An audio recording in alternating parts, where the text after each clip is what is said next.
Welcome to ആർക്കേസ് stories.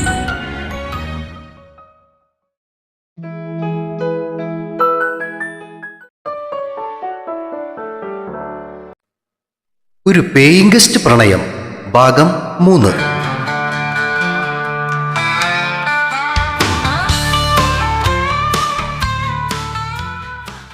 പോളേട്ടന്റെ കടയെക്കുറിച്ച് യദുവിനോട് പറഞ്ഞതിന് ശേഷം അകത്തേക്ക് ചെന്ന ഷെറിൻ കണ്ടത് ചിക്കൻ കാല് കടിച്ചു പറിക്കുന്ന വേദികയാണ്. ഓ, നീ പോളിങ് തുടങ്ങിയോ? ഒന്നും മെല്ലെ തിന്നടി, ആ കോഴി ഇനി പറന്നൊന്നും പോകില്ല.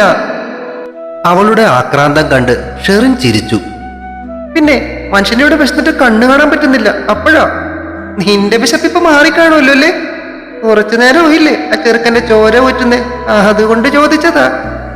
ചപ്പാത്തി വായിലേക്ക് കുത്തിക്കയറ്റുന്നതിനിടയിൽ വേദിക ചോദിച്ചു, അത് പിന്നെ എന്നെ ലുക്കടിയാ ചെക്കൻ? ഓ, എനിക്കത്ര ലുക്കൊന്നും തോന്നിയില്ല, ഇത്ര പറയാനേ മാത്രം. ചൂണ്ടൊന്നു ചുളുക്കിക്കൊണ്ട് വേദിക പറഞ്ഞു. എന്നിട്ട് നീയോനെ കണ്ടപ്പോ കിളിപോയ പോലെ നിൽക്കുന്നുണ്ടായിരുന്നല്ലോ. അത് പിന്നെ പെട്ടെന്ന് കണ്ടപ്പോ ഞാനങ്ങ് പേടിച്ചു പോയി, അതാ. അതിനങ്ങനെ പേടിക്കാനും മാത്രം അവനൊന്നും കാണിച്ചില്ലല്ലോ. അല്ല, ഞാൻ അറിയാൻ മേലാഞ്ഞിട്ട് ചോദിക്കുക, നിനക്കിത് എന്നാത്തിന്റെ കേടാ? ആ ചെറുക്കനെ കണ്ടപ്പോ തൊട്ടൊരു ഇടംതിരിവ്. പട്ടി തിന്നേമില്ല, പശുവിനെ കൊണ്ട് തീറ്റിക്കുകയുമില്ല. അല്ല വേദി, നിനക്കിത് എന്നാ പറ്റിയേ? സാധാരണ എല്ലാവരോടും വളരെ സോഫ്റ്റായി പെരുമാറുന്ന നീ ഇവനെ കണ്ടപ്പോ തൊട്ട് ഒരുമാതിരി ചവിട്ടിക്കാൻ കൊണ്ടുവന്ന പശു വട്ടം തിരിഞ്ഞു നിൽക്കണ പോലെ. സത്യം പറ, ഇവനല്ലേ അവൻ? പ്ലേറ്റ് എടുത്തു വെച്ച് അതിലേക്ക് തനിക്ക് കഴിക്കാനുള്ള ഭക്ഷണം വിളമ്പുന്നതിനിടയിൽ ഷെറിൻ ചോദിച്ചു. ആരെ? ഷെറിന്റെ ചോദ്യം കേട്ട വേദിക അത്ഭുതത്തോടെ അവളുടെ മുഖത്തേക്ക് നോക്കി. നിന്നെ പണ്ട് തേച്ചവൻ, അത് നിന്റെ മറ്റവനാ. കുഞ്ഞു പോയേടി. എനിക്കെന്തോ അവനെ കണ്ടപ്പോ അത്ര പിടിച്ചില്ല. ഒരു ഫ്രോഡ് ലുക്കില്ലേ അവന്റെ മോന്തൊക്കെ. പിന്നെ നീ അവന്റെ എവിടേക്കാ നോക്കിയേ? എടി, അവന്റെ കണ്ണിലേക്ക് നോക്കിയറിയാം ഈസ് എ ജെന്റിൽമാൻ. അതുകൊണ്ട് പൊന്നോള് അത് വിട്. ആഹാ, സൂപ്പർ. പറഞ്ഞുകൊണ്ടിരിക്കുന്നതിനിടയിൽ ബട്ടർ ചിക്കൻ വായിലേക്ക് വെച്ച് അതിന്റെ ടേസ്റ്റ് ആസ്വദിച്ചുകൊണ്ടുള്ള എക്സ്പ്രഷനും ഷെറിന്റെ മുഖത്ത് വിടർന്നു. എന്തായാലും കാണാൻ പോണ പോലെ പറഞ്ഞറിയിക്കണ്ടല്ലോ, നമുക്ക് നോക്കാം. പിന്നെ നീ അവന്റെ അടുത്ത് അധികം പഞ്ചാരിക്കാനൊന്നും പോകണ്ട കേട്ടോ. എന്നതാ പോയാലി? ഭക്ഷണം കഴിക്കുന്നത് നിർത്തി ഷെറിൻ വേദികയുടെ നേരെ തിരിഞ്ഞു. എനിക്ക് നിന്റെ പേരെടുക്കാൻ വയ്യാത്തോണ്ടാ, അതാ. അവളെ നോക്കി ഇളിച്ചുകൊണ്ട് വേദിക പറഞ്ഞു. ഓഹോ, ഒന്ന് വായി നോക്കിയാ അങ്ങോട്ട് പ്രസവിക്കോ? എന്നാ അങ്ങോട്ട് പ്രസവിക്കട്ടെ. കൊച്ചിനെ വളർത്താൻ ഞാൻ നിന്നെ ഏൽപ്പിക്കാം. നിനക്കൊരു ടൈം പാസ് ആകുമല്ലോ. അതും പറഞ്ഞിട്ട് ഷെറിൻ വീണ്ടും ഭക്ഷണത്തിലേക്ക് തിരിഞ്ഞു. ഇടി പെണ്ണെ, അപ്പൊ നീ കേട്ടിട്ടില്ലേ? മഴ നനയാതിരിക്കാൻ ഒരുത്തൻ വീടിന്റെ തിണ്ണയെ കയറിയെന്ന്. 10ാം മാസം ആ വീട്ടിലെ പെണ്ണ് പെട്ടെന്ന്. അമ്മാതിരി ചെക്കന്മാരുള്ള കാലമാ മോളെ, സൂക്ഷിച്ചാ ദുഃഖിക്കണ്ട. ഞാൻ പറയാനുള്ളത് പറഞ്ഞു, അത്രയേ ഉള്ളൂ. അല്ല, ആ പെണ്ണ് പറ്റത് നിന്റെ തറവാട്ടിലാണോ ഇത്ര കൃത്യമായിട്ട് പറയാൻ? ഒന്ന് പോയടി. അവളെ പുച്ഛിച്ചിട്ട് ഷെറിൻ ഭക്ഷണം കഴിക്കുന്നത് തുടർന്നു. അല്പസമയം കഴിഞ്ഞതിന് ശേഷം മഹാഭാരത യുദ്ധം കഴിഞ്ഞതുപോലെ കിടക്കുന്ന പ്ലേറ്റുകൾ പെറുക്കിയെടുക്കുന്നതിനിടയിൽ ഷെറിൻ പറഞ്ഞു. എടി, അതെ, നാളെ ഭക്ഷണം താഴെ നിന്നാണെന്ന് അങ്ങൾ പറഞ്ഞില്ലേ? അപ്പോ നമ്മൾ എന്തെങ്കിലും ചെയ്യണ്ടേ? പിന്നെ വേണം. കാലത്തെ തന്നെ എഴുന്നേറ്റ് അവർ വിളിക്കും മുന്നേ തന്നെ റെഡിയായി താഴേക്ക് ചെല്ലണം. തല കുലുക്കിക്കൊണ്ട് വേദിക പറഞ്ഞു. എന്നിട്ടെന്താ? അവര് തരുന്നത് കഴിക്കണം, സിമ്പിൾ. അവര് ചെരിഞ്ഞത് കഴിച്ചണം. ഇങ്ങനെ ഒരു തീറ്റി പണ്ടരം. എടി, അവരൊന്ന് സഹായിക്കണ്ടേ? വേണോ? വേദിക സംശയത്തോടെ ഷെറിന്റെ മുഖത്തേക്ക് നോക്കി. വേണം. എന്നാ വേണം, നമുക്ക് സഹായിക്കാം. അതിനെന്താ? അങ്ങനെയാന്നേ നമുക്ക് അലാറം വെച്ചിട്ട് കിടക്കാം. ഓ, അത് വേണോ? നാളെ ഞായറല്ലേടി. പിന്നെ നീ എന്നതാ ഉദ്ദേശിക്കുന്നേ? ശരിയേട്ടാ, അത് പിന്നെ നമുക്കൊരു 9 മണിയായിട്ട് എഴുന്നേറ്റാ പോരെ? വേദിക പറഞ്ഞത് കേട്ട് ഷെറിൻ അവളെ മിഴിച്ചു നോക്കി. ഏയ്, അത് കുറച്ച് നേരത്തെ ആയിപ്പോയില്ലേ? നമുക്കൊരു 10 മണി കഴിഞ്ഞിട്ട് എഴുന്നേക്കാം. അത്രയും വൈകണോ? വേദിക വീണ്ടും സംശയത്തോടെ അവളെ നോക്കി. ഓ, ഇല്ലേ, പണ്ടാരാണ്ട് പറഞ്ഞതുപോലെ. എടി വേദി, നീ പൊട്ടിയെ അഭിനയിക്കുവന്നോ അത് ശരിക്കും പൊട്ടിയാന്നോ? എന്നാ പിന്നെ എന്നാ വേണ്ടതെന്ന് നീ തന്നെ പറയും. ഇടി, നമുക്കൊരു 7 മണിക്കെങ്കിലും അവിടെ ചെല്ലണം. എന്നിട്ട് ആന്റിയെ ഭക്ഷണം ഉണ്ടാക്കാൻ സഹായിക്കുകയും വേണം. ഓക്കെ, അതങ്ങ് പറഞ്ഞാ പോരെ, നമുക്കെല്ലാം ശരിയാക്കാം. കസേരയിൽ നിന്നും എഴുന്നേറ്റുകൊണ്ട് വേദിക പറഞ്ഞു. അതെ, ഞാനൊന്ന് ടോയ്ലറ്റ് വരെ പോയിട്ട് വരാട്ടോ. പറഞ്ഞു നിർത്തിയതും വേദിക റൂമിലേക്കോടി. ഓഹോ, എന്റെ കർത്താവേ, ഇങ്ങനൊരു മടിച്ചിപ്പാറു. തലയാട്ടി ചിരിച്ചുകൊണ്ട് ഷെറിൻ പാത്രങ്ങളെല്ലാം എടുത്ത് വാഷ് ബേസിനടുത്തേക്ക് നടന്നു. പാത്രങ്ങളെല്ലാം കഴുകി അടുക്കി വെച്ച് കഴിഞ്ഞപ്പോഴേക്കും വേദിക കുഞ്ഞ് ഓടിപ്പാഞ്ഞെത്തി. അയ്യോടാ, നീ കഴുകി കഴിഞ്ഞോ? ശേ, ഞാൻ കഴുകിയെന്നെ. ചുണ്ടു ചുളുക്കിക്കൊണ്ടുള്ള അവളുടെ ചോദ്യം കേട്ട് ഷെറിന് ചിരി പൊട്ടി. ഓ വേണ്ടായേ, നീ ആ വായെങ്കിലും ഒന്ന് കഴുകിയാ മതി. അവളെ നോക്കി തൊഴുതുകൊണ്ട് ഷെറിൻ പറഞ്ഞത് കേട്ട് വേദികയുടെ ചുണ്ടിലും ഒരു കുസൃതി ചിരി വിരിഞ്ഞു. ശരി, എന്റെ ഷെറിക്കുട്ടി പറഞ്ഞതല്ലേ, കഴുകിയേക്കാം. ഡി വേദിക്കുട്ടി, നമ്മുടെ ചെക്കൻ തിന്നാൻ പോയിട്ട് വന്നു ആവോ? ഓ, എന്നാ ഒരു സ്നേഹം. അതെ, നമ്മുടെ എന്നുണ്ടാക്കണ്ട, നിന്റെ എന്ന് പറഞ്ഞാ മതി. ചുണ്ടിനറ്റം മുകളിലേക്കൊന്ന് കയറ്റിപ്പിടിച്ചുകൊണ്ട് വേദിക ഷെറിനെ നോക്കി. മതി, അത് മതി. എന്തായാലും അവനും കൂടി പറ്റുമോ നോക്കട്ടെ. ഇനിയിപ്പോ വേറെ വല്ല കിളികളും ഉണ്ടെങ്കിലോ? മുകളിലേക്കും നോക്കി ആലോചിക്കും മട്ടിലുള്ള ഷെറിന്റെ നിൽപ്പ് കണ്ട് വേദി ദേഷ്യത്തോടെ അവളെ നോക്കി. നാണമില്ലേടി നിനക്ക്? ഒരുത്തം വന്ന് കേറിയേ ഉള്ളൂ, ആരാ എന്താ എന്നൊന്നും അറിയില്ല, അതിനു മുന്നേ കേറി ഒട്ടാൻ നിൽക്കുന്നു. ഏടി പോത്തെ, നിനക്ക് ഷെറിൻ അറിഞ്ഞൂടെ? ഞാൻ ചുമ്മാ നിന്നൊന്ന് ചൊറിഞ്ഞതല്ലേ. ഷെറിൻ ചിരിച്ചുകൊണ്ട് അവളോട് പറഞ്ഞു. എങ്കിൽ നിനക്ക് കൊള്ളാം. അതും പറഞ്ഞ് റൂമിലേക്ക് കയറാൻ തുടങ്ങിയ വേദിയെ ഷെറിൻ കയ്യിൽ പിടിച്ചു നിർത്തി. പക്ഷേ മോളെ, നിന്നെ എനിക്കൊരു സംശയം ഇല്ലാതില്ലാതില്ല. നിന്റെ ഈ പതിവില്ലാത്തൊരു ചൂടാകലും ഇളക്കവും അവസാനം പിന്നെ സിനിമ കഥ പോലെ പണയം വല്ലതും ആകുമോ വേദിക്കുഞ്ഞേ? അവളുടെ താടിയിൽ പിടിച്ച് കൊഞ്ചിച്ചുകൊണ്ട് ഷെറിൻ ചോദിച്ചു. ഉണ്ട, ഒന്ന് പോയേ, നീ വന്ന് കിടക്കാൻ നോക്ക്. നാളെ ഇനി നേരത്തെ പള്ളി ഉണരാനുള്ളതല്ലേ. ഒരു 10 മണിയാകുമ്പോൾ എഴുന്നേറ്റ് വല്ലതും ഓർഡർ ചെയ്ത് വെട്ടി വിഴുങ്ങേണ്ടതിന് പകരം കാലത്ത് എഴുന്നേറ്റ് താഴെ പോയി അവരെ സഹായിച്ച്, ഓ ആ തെണ്ടി വലത് കാലം വെച്ച് കയറിയപ്പോഴേ ഞാൻ ഓർത്തതാ എന്തോ കഷ്ടകാലം വരാൻ പോകുന്നുണ്ടെന്ന്. ഡീ മതിയടി അവനെ പ്രാഗിയത്, പോയി കിടന്ന് ഉറങ്ങാൻ നോക്ക്. വേദികയെ മുറിയിലേക്ക് തള്ളിക്കയറ്റിക്കൊണ്ട് ഷെറിൻ പറഞ്ഞു. ശരി, വായെന്നാ. മുറിക്കകത്തേക്ക് കയറുന്നതിനിടയിൽ വേദിക ഷെറിന്റെ കയ്യിലും പിടിച്ചു വലിച്ചു. സുന്ദരിയായ ഒരു പെണ്ണിനെ കെട്ടിപ്പിടിച്ച് ചുംബിക്കാൻ തുടങ്ങുന്നതിനിടയിൽ ആരോ ഉറക്കെ കൂവി. ആ പെൺകുട്ടി ആ ശബ്ദം കേട്ട് കണ്ണുമിഴിച്ച് അവനെ നോക്കി. തിളങ്ങുന്ന പൂച്ചക്കണ്ണുകൾ. യദു ഉറക്കത്തിൽ നിന്നും ഞെട്ടി ഉണർന്നു. ഞാനിതെവിടെ കിടക്കുന്നേ? എന്നാലും ആ സ്വപ്നം. ചുറ്റും നോക്കിയ അവൻ സ്വയം തലക്കടിച്ചു. ചെടാ, ഇന്നലെ കാറ്റുകൊള്ളാൻ ബെഞ്ചിൽ കിടന്നിട്ട് ഇവിടെ തന്നെ കിടന്ന് അറിയാതെ ഉറങ്ങിപ്പോയി. അറിഞ്ഞത് പോലുമില്ല.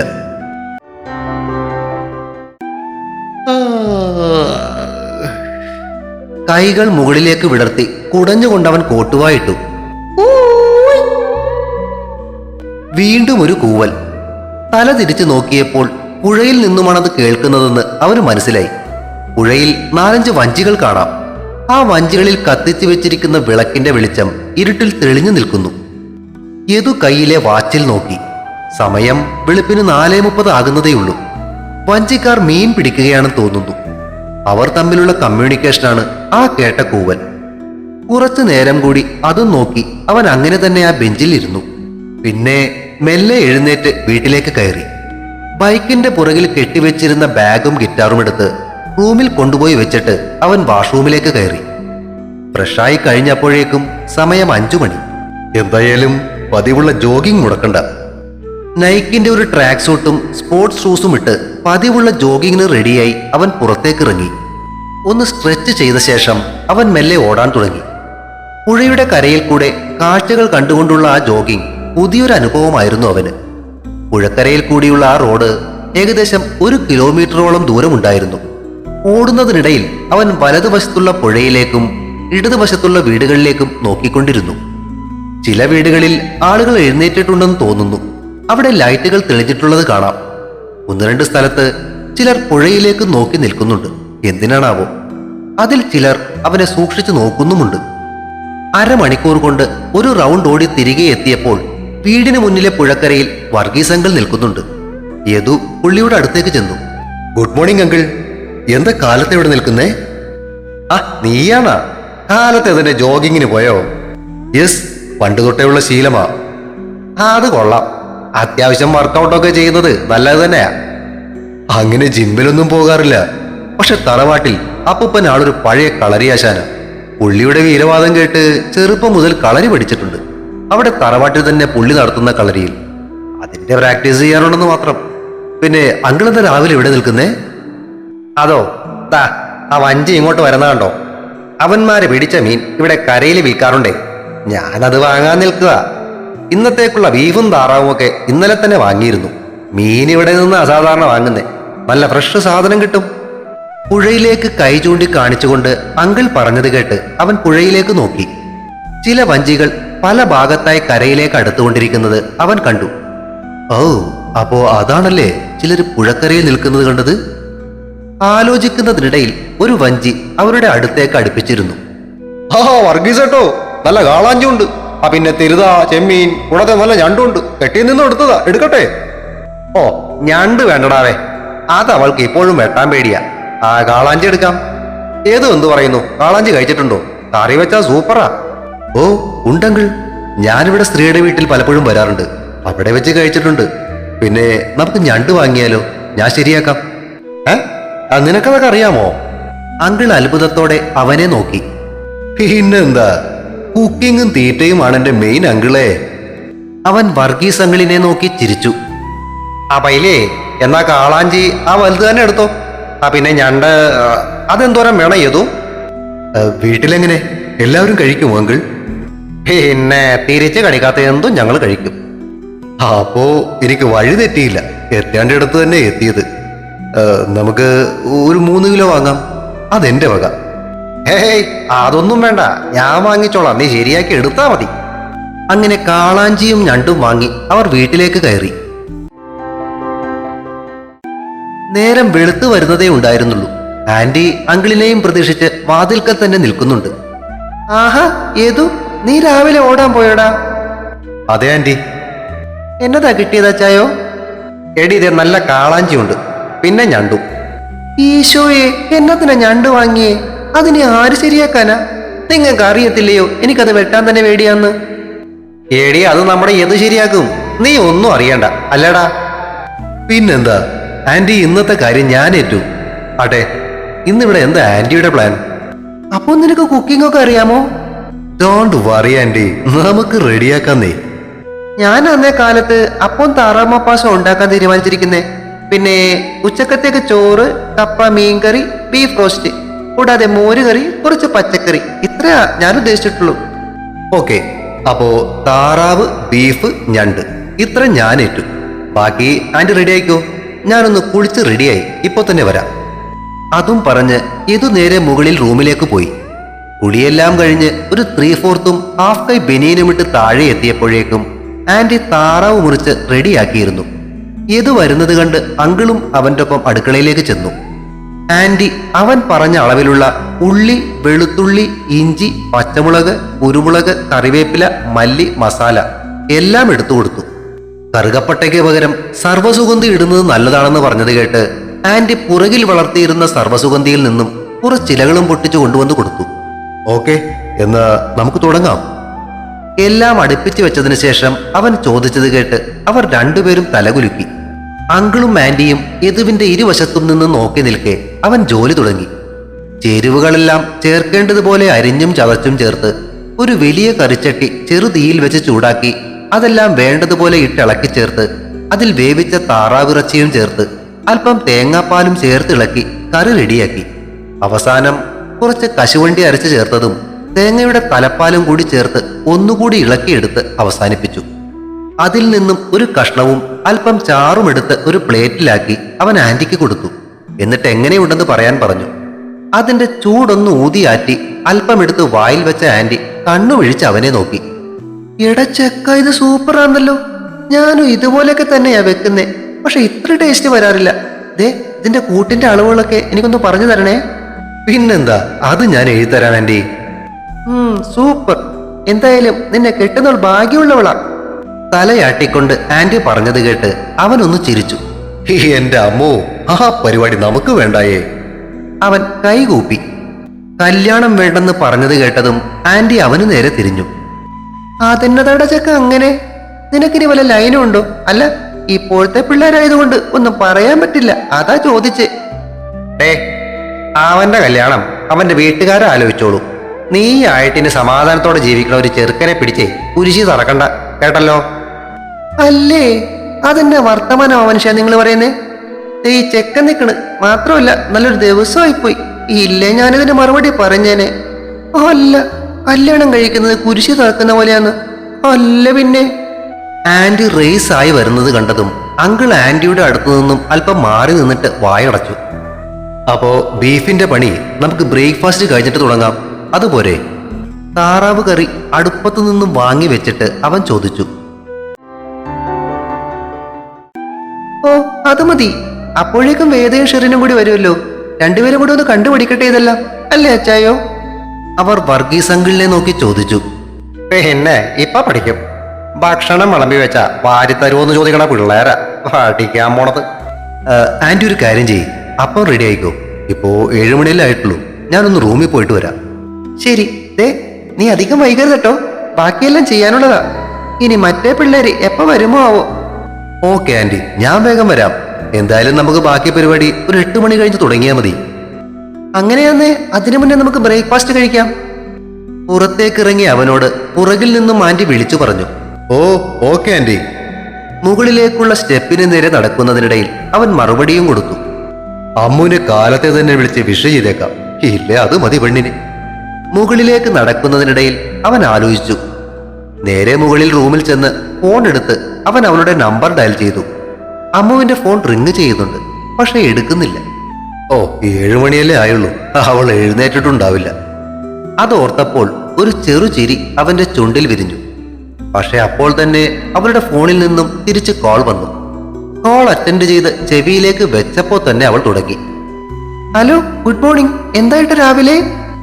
ഇന്ന് ക്രിസ്മസ് അല്ലേടി, നിന്നെ രാവിലെ വിളിച്ചൊന്ന് വിഷ് ചെയ്യാന്ന് വിചാരിച്ചു. ശേ, വെറുതെ എന്റെ ഉറക്കം കളഞ്ഞു. ഇത്തിരി കഴിഞ്ഞ് വിളിച്ചാ പോരായിരുന്നോ? അയ്യടാ, കെട്ടിക്കാറായ പെണ്ണ, വേഗം എഴുന്നേക്കാൻ നോക്കടി. വെറുതെ ഇടയ്ക്കിടെ ഇങ്ങനെ പറഞ്ഞു കൊതിപ്പിക്കാതെ അങ്ങ് നടത്തിത്താ. ഇതൊരു മാതിരി. ആ, അതുകൂടി പറയാനാ വിളിച്ചത്. നിനക്ക് പറ്റിയ ഒരു ചെറുക്കനെ കണ്ടിട്ടുണ്ട്. ഏ, അതാരാ? ഓ, അത് കേട്ടപ്പോ അവക്കടെ സ്വരത്തിലെ ഒരു ഉത്സാഹം കേട്ടില്ലേ? ചുമ്മാ അതും ഇതും പറയാതെ ചെക്കനാരെന്ന് പറയടാ ചേട്ടാ. കാർത്തിക് എന്ന പേര്. ഒരു ഹിന്ദിക്കാരനാ. വല്ല ബീഹാറുകാരനും ആയിരിക്കും. ഏയ് അല്ലടി, നിനക്ക് പ്രിയപ്പെട്ട സിനിമാ നടനാ കാർത്തിക് ആര്യൻ. അയ്യേ, ചളി ചളി. ഒന്ന് വെച്ചിട്ട് പോയടാ ചേട്ടാ. ആണല്ലേ? പിന്നല്ലാതെ വെറും ചളി. ആ, എന്നാ പോട്ടെ, ഷെമി. നീ അമ്മക്ക് ഫോൺ കൊടുത്തേ. അല്ല, അപ്പൊ എന്നെ വിഷ് ചെയ്യുന്നില്ലേ? ഓഹോ, ഓക്കെ. ഹാപ്പി ക്രിസ്മസ് ചക്കരെ. Same to you my dear bro. Hold ചെയ്യട്ടോ, ഞാൻ അമ്മയ്ക്ക് കൊടുക്കാം. അമ്മ. അവൾ താഴേക്ക് സ്റ്റെപ്പ് ഓടി ഇറങ്ങുന്ന ശബ്ദം ഫോണിൽ കൂടി കേൾക്കാം. അല്പസമയത്തിന് ശേഷം അമ്മയുടെ ശബ്ദം കേട്ടു.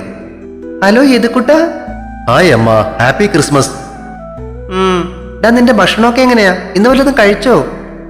അമ്മ, ഇന്ന് ഭക്ഷണം താഴെ വർഗീസങ്ങളുടെ വീട്ടിൽ നിന്നാ. പിന്നെ ഞാനും കൂടെ കുക്ക് ചെയ്യാൻ കൂടി. ഇവിടെ അടുക്കളയൊക്കെ ഉണ്ടമ്മ, അതുകൊണ്ട് ഫുഡൊക്കെ ഇവിടെ ഉണ്ടാക്കാന്നാ വിചാരിക്കുന്നേ. അതുകൂടാതെ ഇവിടെ അടുത്ത് തന്നെ നല്ലൊരു കടയുണ്ട്. So food is okay, no problem. നീ നാളെയല്ലേ ജോയിൻ ചെയ്യുന്നേ? അതെ അമ്മ, നാളെ കാലത്ത് പോയി ജോയിൻ ചെയ്യണം. അവിടെ നിന്റെ കൂടെ 2 പെൺകുട്ടികളെ കൂടി ഉണ്ടെന്ന് ഇവള് പറഞ്ഞു. അവര് നിന്റെ കൂടെ ഒരേ റൂമിലാ? അയ്യോ അല്ലമ്മ, അവര് മുകളിൽ വേറെ പോർഷനില്ല. പേടിക്കണ്ട കേട്ടോ, അമ്മയുടെ മോനെ അവരൊന്നും ചെയ്യില്ല. അയ്യോടാ, അതിന് നിന്നെ ഓർത്തല്ല എനിക്ക് പേടി, ആ കുട്ടികളെ ഓർത്താ. അത് ശരി. അമ്മ രാവിലെ എനിക്ക് ടൂതണല്ലേ. അച്ഛനവിടെ പോയി? നടക്കാൻ പോയിട്ട് ഇതുവരെ വന്നിട്ടില്ല. ആ പിന്നെ ആ ശ്രീകുമാർ വന്നായിരുന്നോടാ? ഇല്ല, അവൻ നാളെ കാലത്ത് തന്നെ വരാന്ന് പറഞ്ഞിട്ടുണ്ട്. ശരി മോനു, എന്നാ വെക്കട്ടെട്ടോ. ശരി അമ്മ, അച്ഛനോട് പറഞ്ഞേക്കണേ. ഫോൺ കട്ട് ചെയ്തതും അവൻ കൈത്തണ്ട തലയിണയാക്കി കിടക്കയിൽ അല്പനേരം മലർന്നു കിടന്നു. തുടരും. ഒരു പേയിങ് ഗസ്റ്റ് പ്രണയം അടുത്ത ഭാഗം ഉടൻ പ്രതീക്ഷിക്കുക. സബ്സ്ക്രൈബ് ചെയ്യാത്തവരുണ്ടെങ്കിൽ ദയവായി സബ്സ്ക്രൈബ് ചെയ്ത് സപ്പോർട്ട് ചെയ്യണേ. കഥ ഇഷ്ടമാകുന്നവർ അഭിപ്രായങ്ങൾ പറയുന്നതിനൊപ്പം കഥയുടെ ലിങ്ക് കഴിയുന്നവർക്കൊക്കെ ഷെയർ ചെയ്ത് നൽകിയും ലൈക്കുകൾ നൽകിയും സപ്പോർട്ടുമായി എന്നും കൂടെ ഉണ്ടാകണേ. നിങ്ങളുടെ ലൈക്കും അഭിപ്രായങ്ങളുമാണ് യൂട്യൂബിന്റെ റെക്കമെൻഡേഷനിൽ നിന്നും കഥ കൂടുതൽ പേരിലേക്ക് എത്തുന്നത്. Thank you.